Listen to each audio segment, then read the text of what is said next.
दर्शकों नमस्कार, मैं हूं रजनी और फिर से हाजिर हुई हूं आपके सामने दूरदर्शन हिमाचल का कार्यक्रम मंजिल लेकर। और आज के इस कार्यक्रम में हम बहुत ही महत्वपूर्ण विषय पर बात करने वाले हैं। आज रोजगार पूरे भारतवर्ष में बहुत ही अहम विषय बना हुआ है और ये एक ऐसा सवाल है जिसका जवाब ढूंढना अक्सर हमारे लिए मुश्किल हो जाती है। एक ऐसा सवाल जिसमें उलझने बहुत है, लेकिन आज हम उन्हीं उलझनों को सुलझाने वाले हैं। कार्यक्रम में आज हम बात करने वाले हैं व्यापार से रोजगार की राह के बारे में और कैसे नए बिजनेस आइडियाज हम लेकर आ सकते हैं ताकि हमारा जो रोजगार का विषय है, रोजगार का मुद्दा है, उसमें हम कुछ नए विकल्प ढूंढ सकें। दर्शकों, आज के इस कार्यक्रम में हमारे साथ जो मेहमान हैं उनका नाम है श्री अमित बंसल जी। नमस्कार बंसल जी, आपका कार्यक्रम में बहुत बहुत स्वागत है। धन्यवाद। आप एक सर्टिफाइड बिजनेस कोच हैं, कॉर्पोरेट ट्रेनर हैं, बहुत से लोगों को आपने ट्रेनिंग दी हुई है, बहुत से बच्चों के साथ आप बात करते हैं और उन्हें भविष्य की राह दिखाते हैं। तो कार्यक्रम मंजिल में आज आप हमें भी कुछ मंजिलों की ओर ले जाने वाले हैं। और सबसे पहले तो आपसे यही सवाल है मेरा कि आज के समय में हम बिजनेस की इतनी बात क्यों कर रहे हैं, बिजनेस पर्सन की हमें आज क्यों ज़रूरत है इतनी? जी, सबसे पहले तो धन्यवाद मुझे यहाँ बुलाने के लिए और जो मैं जानता हूँ उसे दर्शकों के साथ साझा करवाने के लिए। तो बिजनेस आज की डेट में ना सिर्फ एक फैशनेबल वर्ड है बल्कि एक ज़रूरत बन गया है जी।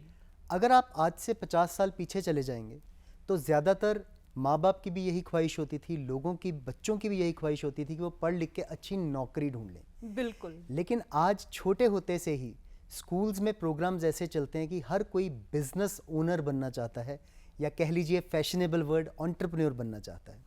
सबसे ज़्यादा ज़रूरत रजनी जी उसकी क्यों है? बिकॉज अनएम्प्लॉयमेंट जो है वो बहुत तेज़ी से बढ़ रही है। जी। अगर हम लोग अनएम्प्लॉयमेंट की प्रॉब्लम को ख़त्म करने के लिए केवल सरकार की तरफ देखेंगे या इस्टेब्लिश इंस्टीट्यूशन की तरफ देखेंगे तो शायद हम सभी को एडजस्ट नहीं कर सकते। अच्छा। तो मैं ये मानता हूँ कि बिजनेस करना जो है वो आपको एक रोजगार लेने वाले से रोजगार देने वाले की ओर ले जाता है। ना सिर्फ आप अपने खुद के नए विचारों को दुनिया के समक्ष लेकर आ सकते हैं एक प्रोडक्ट के रूप में या सर्विस के रूप में, बल्कि आप बहुत सारे लोगों के लिए जॉब गिवर बन सकते हैं। सो जॉब सीकर ना होकर जॉब गिवर बनने के लिए आज बिजनेस की इतनी बात हो रही है। बहुत ही अच्छी बात आपने कही है कि आज हमें रोजगार ढूंढने वालों से ज्यादा रोजगार बनाने वालों की और रोजगार देने वालों की जरूरत है। जी। एक और अहम सवाल इसमें यह है कि हर कोई बिजनेसमैन बन सकता है, हर कोई व्यापारी बन सकता है क्या, कि बहुत सारे पैसों की जरूरत है हमें? ये बहुत बड़ी भ्रांति है। अच्छा। कि पैसों की ज़रूरत बिजनेस के लिए है। बिजनेस के लिए आपको चाहिए दो चीज़ें। कौन सी? एक वो जो एक वस्तु, एक सर्विस दे सके और एक ग्राहक जो सर्विस को ले सके। अच्छा, सर्विस मतलब? जैसे मैं एक कोच हूँ तो मैं अपनी सर्विस सेल करता हूँ, एक एडवोकेट अपनी सर्विस देते हैं, अपनी तो सेवाएं दे सर्विस रहे हैं। प्रोवाइडर और एक प्रोडक्ट मैन्युफैक्चरर, एक वो और एक जो खरीदने की जिसकी ख्वाहिश हो। बिल्कुल। ये दो लोग चाहिए बिजनेस शुरू करने के लिए।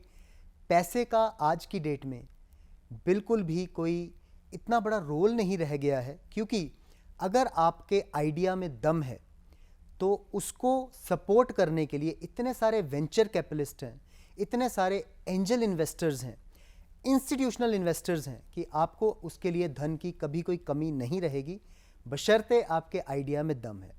साथ ही साथ सरकार की बहुत सारी स्कीम्स हैं जो हमारे को पैसा मुहैया करवाती हैं। तो पैसा अड़चन नहीं बन सकता है आपके बिजनेस जर्नी के अंदर, खासकर आज के समय में। खासकर आज के समय में। जी, तो बंसल जी, आपने कहा कि हमें ज़रूरत है एक बहुत महत्वपूर्ण सेवा की जो हमें लोगों को दे सके और लोग हमसे वो सेवा ले सके, और पैसों की कहीं से कोई कमी नहीं है। जी बिल्कुल।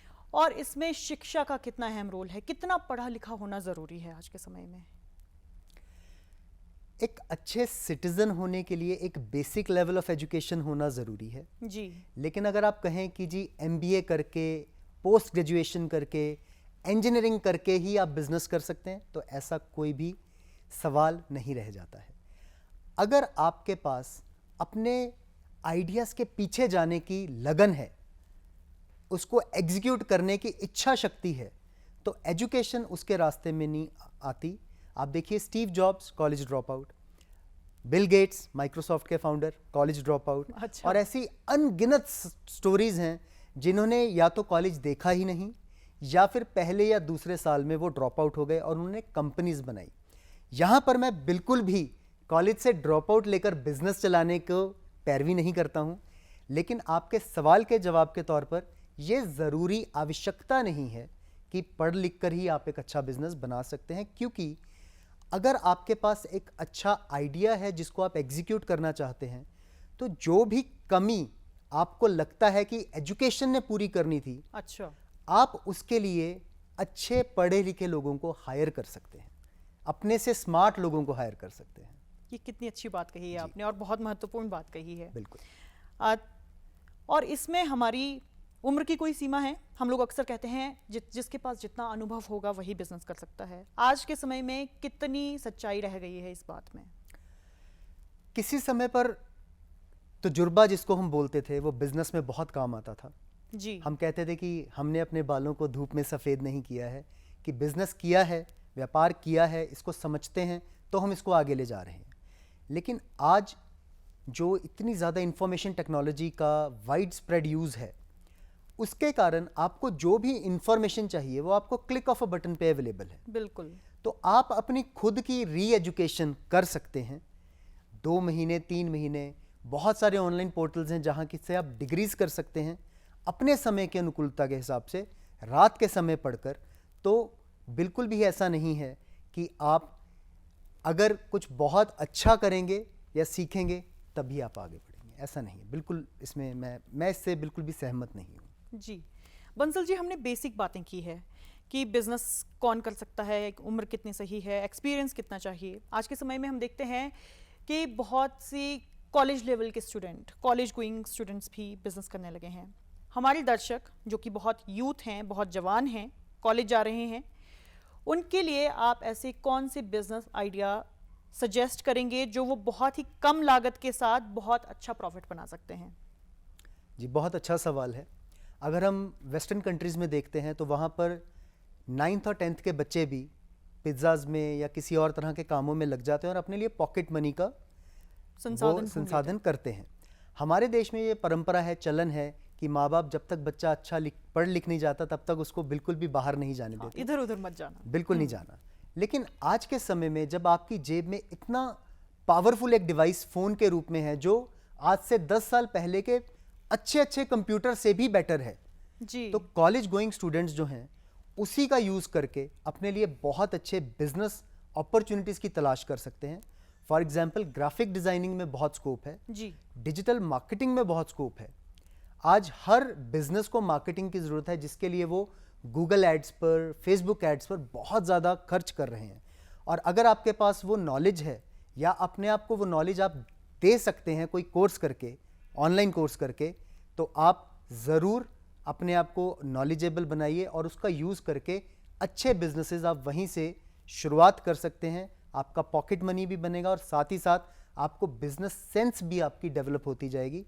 अदरवाइज इसके अलावा आप जा सकते हैं ऑनलाइन मार्केट प्लेसेस पे, प्रोडक्ट्स लाइक ड्रॉप शिपिंग, कोई और बेच रहा है आप उसको आगे बेचिए। अच्छा, तो बहुत कुछ आप कर सकते हैं। कुछ उदाहरण दे सकते हैं आप?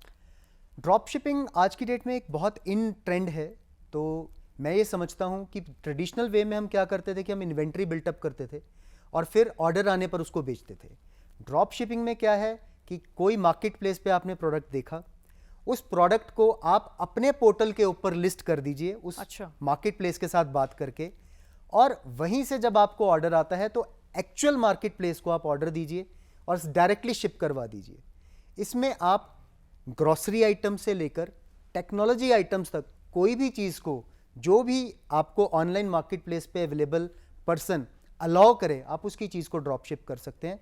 ड्रोन्स को लेकर, टेक्नोलॉजी को लेकर, लैपटॉप्स को लेकर इस समय बहुत ज़्यादा अच्छी लहर चल रही है ड्रॉप शिपिंग की। जी दर्शकों, आज के समय में हम लोग इंटरनेट का इस्तेमाल करके, खासकर जो कॉलेज में युवा जा रहे हैं, इंटरनेट का बहुत ही अच्छा इस्तेमाल करके अपने लिए रोजगार ढूंढ सकते हैं और बहुत ही कम लागत के साथ। यही बंसल जी आपका भी कहना है? बिल्कुल जी। अगर बंसल जी हम लोग हिमाचल के संदर्भ में बात करें तो हिमाचल में आज के समय में बहुत ही अच्छे व्यापार के कहाँ पर स्कोप दिख रहे हैं? हिमाचल मैं समझता हूँ कि पूरी दुनिया को अट्रैक्ट करता है टूरिज्म के लिए। अच्छा। तो मैं ये समझता हूँ कि पर्यटन के क्षेत्र में युवाओं के लिए बहुत ज़्यादा अपॉर्चुनिटीज़ हैं। बहुत सारे ऐसे बिजनेस आइडियाज़ हैं जिनको अगर वो एग्जीक्यूट करें तो बहुत अच्छा बिजनेस बना सकते हैं। जैसे कि एयरबीएनबी ने होटल्स को आपकी पाम में पहुंचा दिया है। तो अगर आपके घर में 1 या 2 कमरे भी हैं अवेलेबल जिसको आप फ्री कर सकते हैं, तो आप उसको एयरबीएनबी पे लिस्ट कर दीजिए। पर्यटक कितने आ रहे हैं वो एयरबीएनबी पे आपको सर्च करेंगे और आपके लिए एक बहुत अच्छा रेवेन्यू स्ट्रीम शुरू हो जाएगा। एयरबीएनबी क्या है? एयरबीएनबी एक एग्रीगेटर है। जैसे एक होटल वाले एक पूरा होटल सेटअप करते हैं 20 कमरों का, 30 कमरों का, 100 कमरों का, जी। फिर उसको ऑनलाइन लिस्ट करते हैं या अपने चैनल पार्टनर्स के थ्रू उसको आगे पहुंचाते हैं। जो एयरबीएनबी है वो एक एग्रीगेटर है। जैसे उबर के पास अपनी कोई गाड़ियां नहीं हैं, अच्छा। उसने सिर्फ गाड़ियों के ड्राइवर्स को एग्रीगेट किया। मुझे अगर उबर चाहिए, मैं उनकी ऐप पे जाके उबर ढूंढता हूँ, जो भी नियरेस्ट टैक्सी होती है वो मेरे तक आती है और उबर उसमें से कमीशन कमाता है। ऐसे ही एयरबीएनबी हमारी प्रॉपर्टीज़ को अपने पोर्टल पे लिस्ट करता है और जब कोई पर्यटक एयरबीएनबी की वेबसाइट को, ऐप को यूज़ करके हमारी प्रॉपर्टी में आके ठहरता है तो उस पर कमीशन बनाता है। अच्छा। तो अगर आपके भी घर में 2 कमरे हैं तो आप उसको अच्छे से फोटोज खींच के एयरबीएनबी पे अपलोड कीजिए और देखिए आपको कितना बिजनेस वहीं से और जनरेट आप कह रहे हैं पूरा होटल नहीं बनाना है, हमें बस 2 कमरों के साथ एक कमरा भी आप लिस्ट कर सकते हैं। एक कमरा भी एक कमरा भी आप लिस्ट कर सकते जी। और कौन से फील्ड्स हैं जहां पर? हैं। इसके अलावा बड़ी बड़ी कंपनीज को अपने काम को चलाने के लिए सर्विस करवाने की जरूरत होती है। अच्छा। तो पोर्टल्स हैं जैसे गीक सर्वे, अनियन और ऐसे बहुत सारे सर्वे पोर्टल्स हैं। आप वहां जाइए, आपकी जो एक्सपर्टीज है या आपका जो स्टडी का फील्ड है, आप उस स्टडी फील्ड के हिसाब से अपना जो सर्वे का टॉपिक है वो चूज कीजिए। सर्वे में 10-12 क्वेश्चंस के जवाब देने हैं। आप जैसे ही सर्वे सबमिट करेंगे तो मंथली बेसिस पर आपको एक पे आउट आएगा, वो आप कर सकते हैं। इसमें आपको कोई भी इन्वेस्टमेंट की ज़रूरत नहीं है जी। इसके अलावा फोटोग्राफी के फील्ड में आज की डेट में अगर आप हिमाचल में स्पेसिफिकली अच्छी लोकेशंस की फ़ोटोज़ खींचें और उसको डिफरेंट साइट्स पे अपलोड कर दें, तो जब भी उस फोटो को कोई पर्सन डाउनलोड करके यूज़ करेगा तो वो उस वेबसाइट को पे करेगा और वो वेबसाइट आपको कमीशन देगी। कमीशन मतलब कि जितने पैसे वो कमाएंगे उसमें से कुछ हिस्सा आपको आपको मिलेगा। जी बिल्कुल। जी, पर्यटन क्षेत्र की आपने बात की। आज के समय में लोग, आपने होटल की भी बात कर ली, आपने फोटोग्राफी की बात की, लोग टैक्सी चलाते हैं, रेस्टोरेंट चलाते हैं जी। तो उस क्षेत्र में आपका क्या कहना है? जी बिल्कुल। आज अगेन रेस्टोरेंट की जब हम बात कर रहे हैं, देखिए ज़माना इतनी तेज़ी से तरक्की कर गया है, अगर हम इसके साथ बढ़ेंगे नहीं तो शायद पीछे छूट जाएंगे। आज अगेन हमें पूरा रेस्टोरेंट बनाने की ज़रूरत नहीं है। अच्छा। अगर एक अच्छा मोबाइल ट्रक भी आप शुरू कर लेते हैं या गाड़ी में भी थोड़ी सी आप मॉडिफिकेशन कर दें, तो वहाँ पर भी आप अपने घर से बनाई हुई चीज़ को ले जाकर सरकार से परमिशन लेके, एमसी से परमिशन लेके आप उसको सेल आउट कर सकते हैं। इसके अलावा जोमेटो, स्विगी, इन पोर्टल्स के ऊपर आप अपने घर से चीज़ें बेचना शुरू कर सकते हैं। मोबाइल रेस्टोरेंट मतलब चलता फिरता रेस्टोरेंट। जैसे आप रोड साइड्स पे देखते हैं ट्रक्स खड़े होते हैं, गाड़ियाँ खड़ी होती हैं जिनमें से लोग सामान बेचते हैं खाने पीने का। So that you can do. आपके घर में अगर कोई गाड़ी है तो आपके पास इन्वेस्टमेंट की भी कोई ज़रूरत नहीं है। अगर आपके घर में किसी के अंदर भी कुलिनरी आर्ट है, जो अगर वो पाक कला जानते हैं, तो कुछ भी जिसमें वो अच्छे हैं वो आप आइडेंटिफाई कीजिए, बनाना शुरू कीजिए। और क्योंकि पर्यटक इतना आ रहा है तो आप ज़रूर इसके ऊपर एक अच्छा बिजनेस उसमें भी बना सकते हैं। जी। दर्शकों, हम सभी जानते हैं कि हमारी जो हिमाचल की संस्कृति है और संस्कृति के साथ साथ हमारा जो खान पान का प्रचलन है वो भी बहुत समृद्ध है। हम सिड्डू बेचते हैं और सिड्डू के साथ साथ ऐसी बहुत सी हमारा भोजन है जो बाहर निकल कर आना ज़रूरी है। तो आप ज़रूर बंसल जी की राय को लें और एक चलता फिरता ट्रक भी आप अपने लिए खान पान के लिए शुरू कर सकते हैं। मैं यहाँ पर एक उदाहरण देना चाहूँगा। जी। कुछ साल पहले मैंने गुजरात में सिड्डू खाया। सिड्डू आपने गुजरात में खाए हैं? और वहाँ पर वो उसे एक डेलिकेसी कहकर उन्होंने इतना ज़्यादा मार्कअप करके उनको वो बेचते हैं। तो कहने का भाव यही है कि जो हमारी ट्रेडिशनल चीज़ें हैं हम उसको आगे लेकर आएं, जो हमसे बेहतर कोई नहीं जानता, लेकिन उसको सही ढंग से मार्केट करें तो हम बहुत अच्छे बिजनेसेस उसमें से क्रिएट कर सकते हैं। जी। आपने ये भी बात कही कि अगर हमें अपनी चीज़ों को अच्छे से बेचने नहीं आ रहा है कि कैसे हम उसे दूसरों को सेवा प्रदान करें उसकी, तो ये भी हमारी सफलता में एक बाधा बनकर आ रही है। जी बिल्कुल। आज हम लोग हिमाचल में अगर बात करें तो हम लोग कृषि को भी बहुत ज़्यादा प्राथमिकता दे रहे हैं। हम लोग ऑर्गेनिक खेती की तरफ भी बहुत जा रहे हैं। इस क्षेत्र में व्यापार की क्या संभावनाएं हैं? देखिए, ऑर्गेनिक फार्मिंग जो है वो आज की डेट में एक, जिसको हम बोलते हैं, इन ट्रेंड है। जी। अवेयरनेस बढ़ रही है। अवेयरनेस बढ़ने के साथ साथ इसका प्रचलन भी जो है वो बढ़ रहा है। तो मेरे एक क्लाइंट थे, उनके घर में किसी को एक बहुत ही गंभीर बीमारी हो गई, समस्या हो गई। तो डॉक्टर ने उनको कहा कि आप ऑर्गेनिक प्रोडक्ट्स खाना शुरू कीजिए। उन्होंने अपने घर वालों के लिए ऑर्गेनिक प्रोडक्ट्स की फार्मिंग शुरू की 3-4 दोस्तों के साथ मिलकर, लेकिन उसमें से ही धीरे धीरे सोसाइटी के लोगों ने उनसे मांगना शुरू किया और उन्होंने बिजनेस क्रिएट कर लिया। तो ऑर्गेनिक फार्मिंग अपने मार्कअप वजह से, जो महंगी बिकती है उसकी वजह से, एक बहुत अच्छी बिजनेस अपॉर्चुनिटी है। अगेन, अगर हम उसको सही ढंग से मार्केट कर पाएँ और उसको लोगों तक पहुंचा पाएँ जो उसको प्राप्त करना चाहते हैं, जी। तो वो एक बहुत अच्छा बिजनेस का आपके लिए सोर्स बन सकता है। दर्शकों, आज के समय में हमारे पास खेतों की कमी नहीं है, लेकिन हमारे पास कमी है जागरूकता की। क्योंकि आज के समय हम लोग सोच रहे हैं कि कैसे हम अपने खेत छोड़कर किसी नौकरी को पालें और अपने खेतों से छुटकारा पाएं। लेकिन ऑर्गेनिक फार्मिंग मतलब जहां पर हम लोग पेस्टिसाइड वगैरह कम यूज कर रहे हैं और लोगों को प्राकृतिक तौर से जो उपजा खाना है उसे प्राप्त कर सकें। आपने इसमें यह भी कहा कि हम लोगों तक उसे पहुंचा पाएं। तो आज के समय में ऐसे कौन से संसाधन हैं जिसके जरिए हम लोग अधिक से अधिक लोगों तक अपनी सेवाओं को पहुंचा सकते हैं और उसे मार्केट कर सकते हैं? जी, बहुत ही ये बढ़िया सवाल है, क्योंकि बहुत सारे बिजनेसेस के ना चल पाने का कारण उनकी गलत मार्केटिंग स्ट्रेटजी होती है। अच्छा। अच्छे अच्छे बिजनेसेस भी कई बारी अपने आप को सही ढंग से लोगों तक पहुंचा नहीं पाते और फेल हो जाते। जी।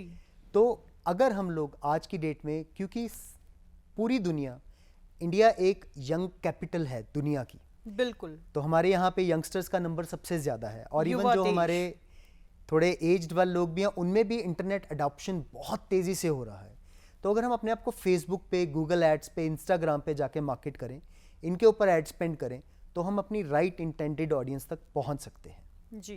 और उसके थ्रू अपनी प्रोडक्ट्स को हर घर तक पहुंचा सकते हैं। चाहे वो हमारे ट्रेडिशनल यहाँ पे बनने वाले हस्तशिल्प हों, ट्रेडिशनल हमारी सब्जियां हों, ट्रेडिशनल हमारे खाने हों, हमारी ट्रेडिशनल टोपी हो, हम कहीं तक भी उसको पहुंचा सकते हैं अगर हम उसको सही ढंग से मार्केट कर पाएँ तो। बहुत सही जवाब आपने बहुत सही जवाब आपने दिया है और बहुत अच्छा लग रहा है सुनने में कि सोशल मीडिया का जहां पर हमें एक गलत इस्तेमाल सुनने को मिलता है आजकल की युवा जो हैं बहुत चपेट में आ रहे हैं सोशल मीडिया के, वहीं पर एक अच्छा इस्तेमाल भी किया जा सकता है इसका। बिल्कुल। हमारा हिमाचल, दर्शकों, जब हम देखते हैं घर घर में हमारी महिलाएं पट्टू बुन रही होती है, बुनाई कर रही होती है, सिलाई कर रही होती है, तो उसे इंटरनेशनल मार्केट पर बेचने के लिए बाहर के लोग आकर हमारा सामान बहुत ही अच्छे दामों पर बेचते हैं। बंसल जी, आपका इस मामले में क्या कहना है कि हमारे हिमाचल के युवा ऐसा क्या कर सकते हैं कि वो भी इस क्षेत्र में आगे बढ़ सकें? जी, देखिए, जिनकी आपने बात की कि यहाँ से खरीदकर महंगे दामों में भेज रहे हैं, वो भी बिजनेस कर रहे हैं। बिल्कुल, मैं उसके खिलाफ नहीं हूँ, लेकिन जब हम बात करते हैं हमारे यहाँ के युवाओं की, तो क्यों ना वो भी इसे एक बिजनेस अपॉर्चुनिटी के तौर पर देखें। वो लोग तो बिल्कुल बीच में बैठे हैं, उनके आसपास तो यही सब कुछ हो रहा है। वो क्यों नहीं इन चीज़ों को ढूंढ कर उसे अपने स्किल्स को यूज़ करके मार्केट करके उस इंटेंडेड ऑडियंस तक पहुंचाएं जो उसे खरीदना चाहती है। इससे क्या होगा, हमारे युवाओं को भी बिजनेस कर पाएंगे, अपने लिए कमाई कर पाएंगे, और साथ ही साथ हमारी जो महिलाएं हैं, माताएं हैं, हमारी जो बहनें हैं, या इवन हमारे जो ट्रेडिशनल कारीगर इन चीज़ों में जुटे हुए हैं, उनको भी उनके प्रोडक्ट का बेटर दाम जो है वो मिल पाएगा। वो अपने लिए ज़्यादा प्रॉफिटेबिलिटी बना पाएंगे। तो ये विन विन सिचुएशन है दोनों तरीके से जी। कि बाहर के लोग ऐसा क्या कर रहे हैं जो हम सीख सकते हैं, ये सीखने की ज़रूरत है। ये सीखने की ज़रूरत है जी। कोई व्यापारी अपना व्यापार शुरू कर रहा है, आप कोई ऐसी 3 महत्वपूर्ण चीज़ें या गलतियां जो नहीं करनी चाहिए वो बताइए। जी, ये टॉपिक मेरे बड़े क्लोज टू हार्ट है, तो शुक्रिया इस क्वेश्चन को पूछने के लिए। जी। तो वैसे तो बहुत गलतियां हैं, लेकिन 3 चीज़ें आपने पूछी, तो मैं सबसे पहली गलती जो बताऊंगा वो है, जब हम कोई भी व्यापार शुरू करते हैं, तो मान लीजिए मैंने और आपने मिलकर कोई व्यापार शुरू किया, तो क्योंकि हम एक दूसरे को जानते हैं तो हम अपना ड्यू डिलिजेंस नहीं करते। अच्छा। हम उस समय व्यापार को शुरू करने की जो एक एक्साइटमेंट होती है उसमें हम कोई कागजी कार्रवाई नहीं करते। लेकिन बहुत सारे व्यापार जो हैं, और ये वर्ल्ड स्टैटिस्टिक है कि बहुत सारे व्यापार जो हैं वो पार्टनरशिप टूटने के कारण with in first 6 to 12 months खत्म हो जाते हैं, बंद हो जाते हैं। तो यहाँ पर सबसे पहली चीज़ जिसका दर्शकों को ध्यान रखना चाहिए, आप चाहे अपने भाई के साथ, अपनी वाइफ के साथ, अपने पेरेंट्स के साथ, किसी के साथ आप बिजनेस में जाएं, अपने दोस्त के साथ, लेकिन एक अच्छा पार्टनरशिप एग्रीमेंट ज़रूर आप इन प्लेस रखें, जिसमें ना सिर्फ आपके रोल्स एंड रिस्पॉन्सिबिलिटीज़ सही तरीके से उल्लेखित हों, बल्कि साथ ही साथ एक एग्जिट क्लॉज ज़रूर मेंशन होना चाहिए। जी, चाहे रिश्ता कितना भी अच्छा हो, कितना उसे भी हम अच्छा हो। कागज पर उतार लें। बिल्कुल उतारें, ब्लैक एंड वाइट उसको हम लेकर आएँ, ताकि कल को अगर मैं इस चीज़ को छोड़ना चाहूँ या आप इसको छोड़ना चाहें तो वहाँ पे क्लियरली स्टेटेड हो कि अगर मैं इसको छोड़ के बाहर होती हूँ तो मेरे क्या राइट्स हैं, मुझे चाहे क्या व्यापार मिलेगा। कितना भी छोटा या कितना भी बड़ा कितना हो। भी, चाहे छोटा हो कितना भी बड़ा हो, जिस तरह से हम कहते हैं कि चाहे आपके पास 10,000 रुपए हैं लेकिन आपको विल करनी चाहिए, वैसे ही आपका व्यापार कितना भी छोटा हो और अगर पार्टनरशिप है तो उसका पार्टनरशिप एग्रीमेंट होना चाहिए। दूसरी चीज़ जहां लोग फंस जाते हैं और बिजनेस को बड़ा नहीं कर पाते हैं वो है डेलीगेशन। मुझे ये लगता है कि हर काम मैं ही बहुत अच्छा कर सकता हूं और मैं अगर किसी को रखूंगा तो वो उस काम को उतने बढ़िया से नहीं कर पाएगा। इसमें सच्चाई है कि शायद कोई और उस काम को उतना अच्छा ना कर पाए, लेकिन अगर आप ही सब कुछ करेंगे तो आप बिजनेस को ग्रो कब करवाएंगे, जी। आप बिजनेस के लिए प्लानिंग कब करेंगे, स्ट्रैटेजी मेकिंग कब करेंगे। तो आप डेलीगेट कीजिए, सही काम के लिए सही लोगों को राइट वे से हायर कीजिए, काम को बांट दीजिए। काम को बांट दीजिए, तभी आप बिजनेस को ग्रो कर पाएंगे। जी। और तीसरी चीज है एक सही मार्केटिंग प्लान का होना। बहुत सारे लोग, अगेन बात वहीं आ गई कि दुकान खोली लेकिन किसी को बताया नहीं और फिर सोचते हैं कि कोई आ ही नहीं रहा। जी। मार्केटिंग स्ट्रैटेजी आपकी क्या है, मार्केटिंग प्लान आपका क्या है, वो आपका इन प्लेस होना चाहिए। ये तीसरी गलती है जो लोग करते हैं। बिल्कुल, आपने गलतियां हमें बता दी, लेकिन हमने, जैसा कि आपने शुरू में बताया था कि आज के समय में हमारे पास पैसों की कोई कमी नहीं है। सरकार भी इसके लिए बहुत महत्वपूर्ण कदम उठा रही है ताकि हमें ज़्यादा से ज़्यादा बिजनेस या स्टार्टअप मिल सकें। क्या आप हमारे दर्शकों को कुछ ऐसा भी बताएंगे जो स्टार्टअप सरकार की तरफ से शुरू की गई है, कुछ योजनाएं? एब्सोल्युटली जी, मैं actually I would love to. तो स्टार्टअप इंडिया सभी ने सुना है, स्टार्टअप हिमाचल सभी ने सुना है। स्टार्टअप इंडिया की अगर हम बात करें तो अगर आपके पास कोई एक अच्छा बिजनेस आइडिया है तो स्टार्टअप इंडिया प्रोग्राम जो है वो ना सिर्फ आपके आइडिया में, अगर उसकी रेलेवेंस चेक हो जाती है, ना सिर्फ उसमें सीड फंडिंग करेगा, बल्कि उस बिजनेस पर्सन को, उस आइडिया के जनरेटर को वो सारी सुविधाएं उपलब्ध कराएगा जो उसे एक अच्छा बिजनेस खड़ा करने के लिए चाहिए। उसको डे वन किसी ऑफिस की ज़रूरत नहीं है, क्योंकि उसे एक कोवर्किंग स्पेस प्रोवाइड करवाई जा सकती है जहाँ पे जाकर वो सारी फैसिलिटीज़ को यूज़ करके उसके बिजनेस को बड़ा कर पाए। जी। इसके अलावा जब हम बात करते हैं प्रधानमंत्री मुद्रा योजना की, अच्छा। तो प्रधानमंत्री मुद्रा योजना के अंदर नॉन कॉर्पोरेट, नॉन एग्रीकल्चरिस्ट के लिए 10 लाख तक का लोन जो है वो अवेलेबल हो सकता है, बहुत ही उचित आकर्षक ब्याज दरों पर, और जिसमें कोई ज़्यादा कोलेटरल भी आपको देने नहीं पड़ते हैं। इसके अलावा स्टैंड अप इंडिया प्रोग्राम है। स्टैंड अप इंडिया प्रोग्राम खास करके ज़मीनी तौर पर जो महिलाएं हैं, अच्छा, उनके लिए काम करता है और आपको 10 लाख से लेकर 1 करोड़ तक का भी लोन उसके ऊपर मिल सकता है, जिसमें 7 साल की बहुत ही अच्छी रीपेमेंट की टर्म्स आपको मिलेंगी, आकर्षक ब्याज दर मिलेगी, 18 महीने का मोरेटोरियम भी आपको मिलता है। तो ये चीज़ें आपको, और ऐसे और बहुत सारे स्कीम्स हैं जो आपको, कॉर्पोरेट लोन्स हैं, नेशनल स्कीम्स हैं जो आपको पैसा उपलब्ध करवाती हैं।